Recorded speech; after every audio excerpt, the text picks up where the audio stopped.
If you've driven past a dealership lately, what are you going to see from Ford, General Motors, Dodge, Jeep and Ram, and even Toyota? You're going to see nothing but trucks. And it's because these trucks are so expensive. It's insane. $100,000 trucks exist, and it shouldn't. A Ford F-150 being $124,000, sitting on the lot 700 days. And it's the dealership's biggest issue are these overpriced trucks that sit the longest at the dealership lot. I mean, we've seen the 800 days sitting on the lot, 22s, 23s, still on the lot today. And you look at Ford and the Ford Lightning, they lose $100,000 to $123,000 per Lightning. And so they're just offsetting that with selling super expensive trucks. If you go to your local Toyota dealership, most likely you're not going to see Toyotas lined up. You're going to see a whole bunch of trucks lined up, probably hundreds, but good luck trying to get a base model Camry, base model RAV4. You're going to have to wait on that, do this and that. Maybe you'll get lucky, but dealerships try to do all this stuff. And it's funny when I see market adjustments or addendum stickers on these trucks sitting on the lot, like it's already sitting there not selling. Why are you trying to get more out of it? And you're talking about $1,000 truck payments, $1,200, $1,700 for a truck. And the depreciation is going to be crazy. You're going to lose so much money from whenever you bought the truck for 80, 85 grand. When you go to sell it, you're going to sell it for 30, 32. And they say the average depreciation is around $7,000, but I bet it's a lot more with trucks. People just get completely buried when they buy brand new trucks, especially the luxurious ones that are literally $100,000. And I've seen discounts from Ram. I've seen $30,000 off, but that's a $90,000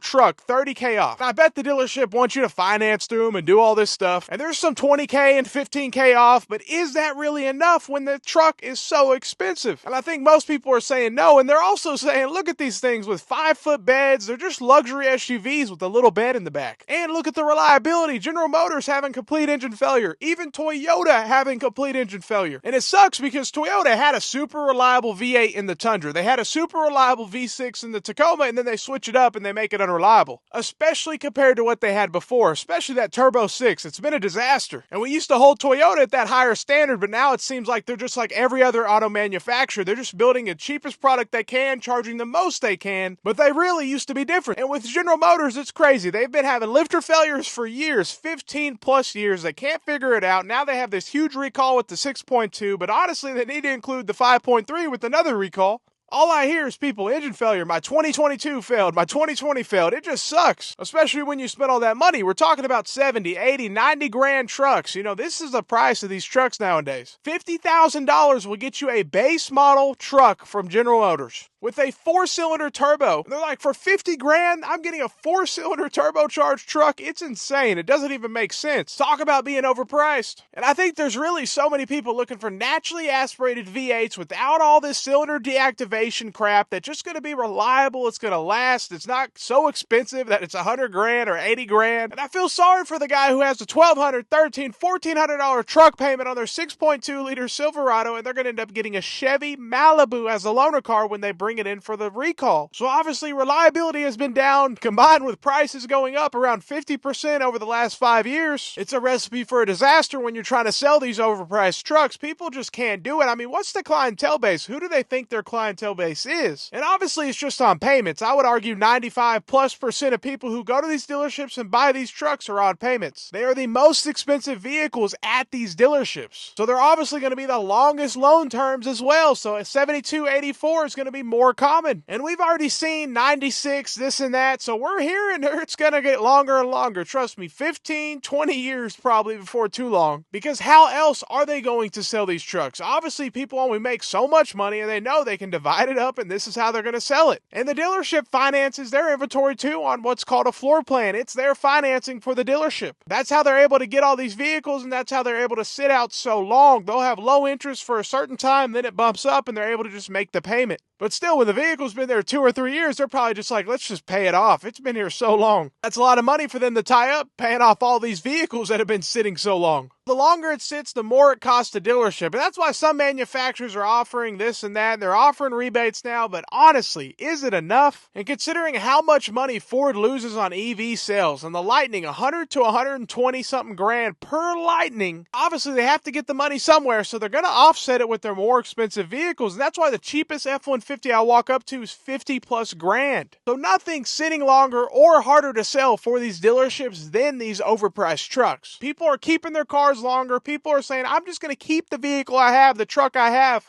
rather than spending 80, 90 grand on a new one. It doesn't make sense. And I have to deal with the dealership. I don't want to deal with them trying to do all this gimmick stuff, charging markups, $300 nitrogen filled tires. They're going to try all this stuff. I'm just like, I don't want to deal with it. But let me know. Maybe you got a good deal on a truck. You found one that you like. You found something naturally aspirated, reliable, and you got a good deal. Let me know. Have a great day and stay blessed.